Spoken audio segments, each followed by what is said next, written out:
Imaginons quelques situations de la vie. Mhm. Une vie de 24 heures. On a vu le réveil, mais là, vous donnez des exemples en conduisant votre voiture, en ouvrant une porte, en montant un escalier. Ouais, ouais. Il y a tellement de choses que nous faisons par automatisme, comme de monter un escalier. Et souvent en plus, Ça marche pour l'ascenseur? ça marche aussi pour l'ascenseur. Et, et c'est vrai qu'en montant l'escalier, en plus, nous ne sommes pas à ce que nous faisons à l'instant présent. Et en plus, souvent, il y a la pensée qui se balade, soit dans le passé, soit dans le futur, à ce que nous avons fait hier, ou ce que nous allons faire ce soir. Donc le fait d'être conscient en montant l'escalier de sa respiration, de son corps qui est en train de monter, et de mettre donc du sens dans tout ça, bah, c'est vraiment être là et de calmer le mental aussi, hein, cette agitation qui est dans la tête, qui génère du stress. Ça évite de s'ennuyer comme ça en montant l'escalier aussi, par exemple. Cela veut-il dire que nous devrions, pour être bien, toujours être solidaires de nous-mêmes? Oui, j'aime beaucoup votre mot solidaire de vous-même. Oui, oui, oui, oui. Parce que j'ai vraiment le sentiment, comme disait Jacques Salomé, que l'idée c'est d'être un bon compagnon pour soi-même. Et c'est vrai qu'à partir du moment où, il me semble, nous sommes en bonne compagnie avec nous-mêmes, du coup déjà bah, l'ennui s'estompe, et puis c'est comme si le temps se dilatait aussi. Nous avons à ce moment-là la possibilité de goûter plus ce qui est là, et d'attendre moins de l'extérieur, d'attendre moins des autres. Mais les autres attendent peut-être de nous. Oui, oui, mais à ce moment-là, nous... Et nous sommes aussi avec les autres, nous faisons partie du monde. Oui, bien sûr, Hein? bien sûr. Bah, l'idée à un moment donné, c'est que chacun soit dans sa complétude aussi. Que nous ne demandions pas à l'autre de combler nos failles, nos vides à l'intérieur, nos manques. Oui. Parce que si je suis pleine de moi et que vous qui m'écoutez, vous êtes plein de vous, pleine de vous, eh bien nous allons pouvoir construire à partir de là une relation. En revanche, si moi je suis pleine de si je suis en manque de quelque chose et que je vous demande à vous auditeurs de me remplir de quelque chose, bah, nous n'allons pas forcément construire quelque chose tourné vraiment vers l'avenir. Là, je vous demande quelque chose que vous ne pouvez pas me donner non plus. L'exercice numéro 38. Pardon, en arrivant dans un lieu, quand vous êtes arrivé dans le studio, bien en avance, et je vous en remercie, même si on n'a pas eu le temps de discuter, je vous ai vu en train de tout regarder rapidement, sans avoir un regard critique, mais vous regardiez tout.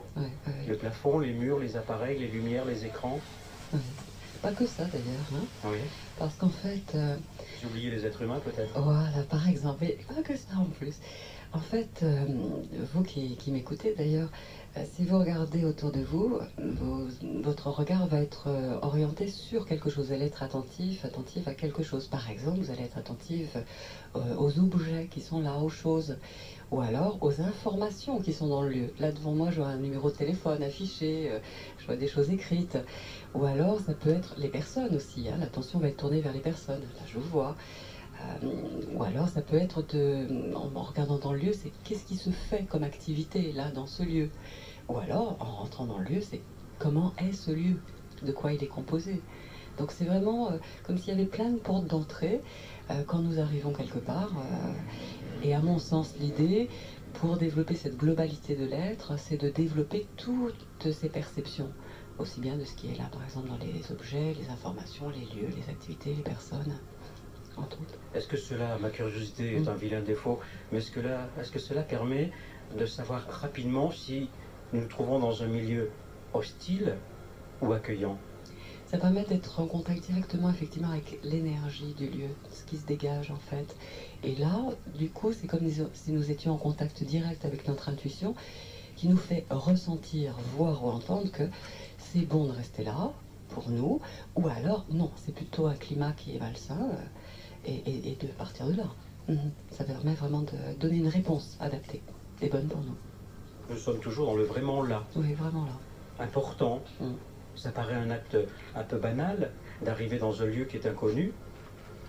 Donc, et puis sans se familiariser, devenir familier. Voilà. Et pour pouvoir s'inscrire dans le lieu, en faire partie prenante. Prendre sa place. Prendre sa place, exactement. Voilà. C'est être dans le ici et maintenant, dans le lieu qui nous entoure, en faisant ce que nous faisons, avec toutes nos ressources qui sont là, pour se sentir appartenir à ce qui est là autour, mais à d'autres choses plus vastes aussi. Vous me permettez de donner encore quelques chapitres. comment se comporter devant son ordinateur. Oui, oui, tout à fait.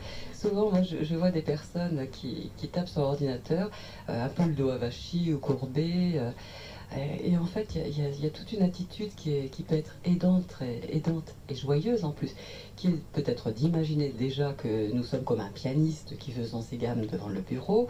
Ça peut être aussi de rester conscient à nouveau de sa respiration, parce que du coup, nous perdons plus à ce moment-là dans l'ordinateur. Hein.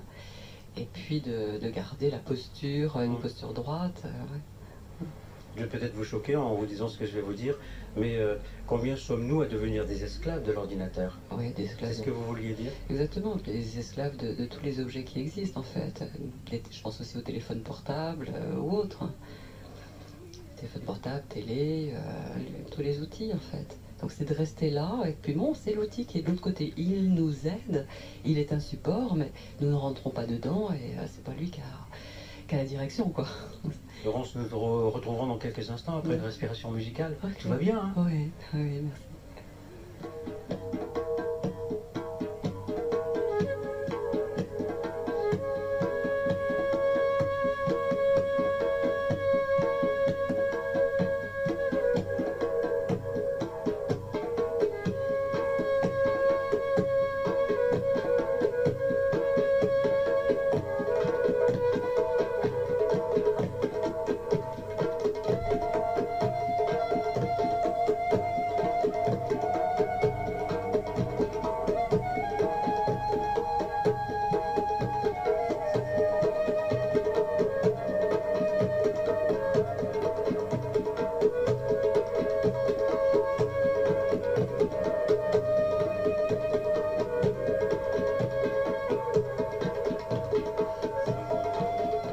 Radio Ici et Maintenant, 95.2.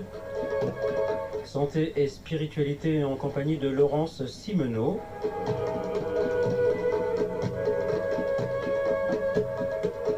Laurence Simenaud qui sera en interactivité avec vous dans quelques instants. Vous allez imaginer des situations avec vous. Laurence que vous pouvez contacter. Voici le numéro de téléphone de son cabinet. C'est le 01 43 49 30 24 01 43 49 30 24. Laurence Simenaud qui vient d'écrire Vraiment là, donner du sens à votre quotidien. Simenaud s'écrivant S-I-M-E-N-O-T. Vraiment là, aux éditions Jean-Claude Gazevich.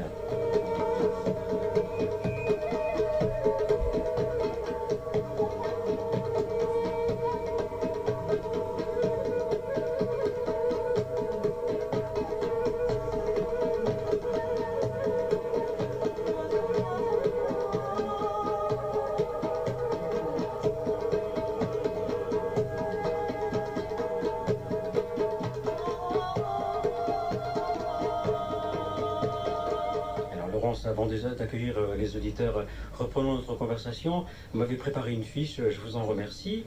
Et je lis là maintenant, vous proposez de chanter un air gai à tue-tête dans votre tête et lever les yeux vers le ciel. Ça vous arrive de faire ça dans le métro? Ah oui, régulièrement. C'est aussi folle que moi, quoi. Oui, j'invente des moyens pour pouvoir être dans le bien-être ou dans le mieux-être. Oui. Où que ce soit, y compris dans le métro. Non, mais dans le métro, j'oserais pas, quoique, mais dans la voiture, ça m'arrive souvent. Oui, mais dans le métro, c'est dans sa tête, hein, c'est à tue-tête dans sa tête. Ah ouais, mais attendez, non, moi c'est avec la voix. Oui, hein. mais pas dans le métro quand même. Non, pas dans le métro. D'accord, ok. Ils vont nous prendre pour des fans. Oui, non, je ne conseille pas des choses qui paraîtraient être des folies. Non. Quoique, après tout, est-ce que chacun fait attention à chacun? Non, justement, chacun. C'est ça la difficulté de Paris. Oui. Combien de gens sont sur les trottoirs et parlent tout seuls? Oui, mais en même temps, c'est aussi une bonne nouvelle pour beaucoup de personnes de savoir ça, que dans le métro, chacun en fait n'est que intéressé par son propre dialogue intérieur et ce qui se passe dans sa tête. Parce que je rencontre beaucoup de personnes qui ont peur du regard des autres et qui dans le métro se cachent, rentrent les épaules, serrent les fesses. Chacune des personnes qui est là est en train de s'occuper d'elle-même, pas de vous. Hein. ça c'est la bonne nouvelle.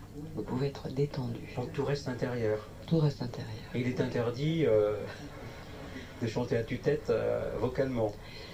Ça dépend de votre but.